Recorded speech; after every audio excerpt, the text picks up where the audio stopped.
Bonjour à tous.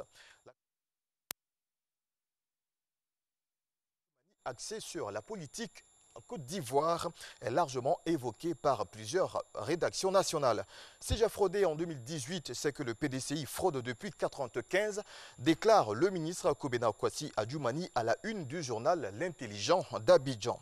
Pour le Bélier, quotidien proche du Parti démocratique de Côte d'Ivoire PDCI, l'occasion a été pour le porte-parole du RHDP d'étaler sa haine contre le plus vieux parti ivoirien et de se ridiculiser encore.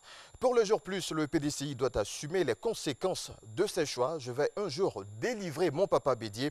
Ouattara est un homme bien, Dieu l'aime, reprenant ainsi des propos du ministre. Ce quotidien s'intéresse aussi à la conférence internationale sur la santé. Depuis Oslo en Norvège, la Banque mondiale salue les performances de la Côte d'Ivoire. Même son de cloche avec Fraternité Matin dans sa parution de ce jour qui indique que Amadou Gon Coulibaly réaffirme l'engagement du gouvernement ivoirien à investir plus dans ce secteur. Ce confrère ivoirien ouvre par ailleurs une lucarne sur la grève dans le secteur de la santé en Côte d'Ivoire.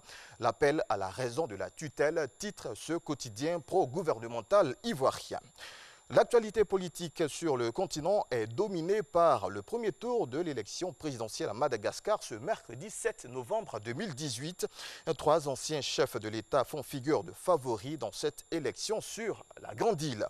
Refermons cette revue de presse par l'aveu d'un médecin britannique devant la justice. Ce chirurgien a reconnu avoir inscrit SB, ses initiales, sur les foies de deux de ses patients sous anesthésie sans leur consentement. Eh bien, c'était lors d'une intervention chirurgicale. Pour ce faire, il s'est servi d'un instrument utilisé notamment pour éviter les hémorragies. Les initiales avaient été découvertes au cours d'une opération de suivi d'une de ses victimes.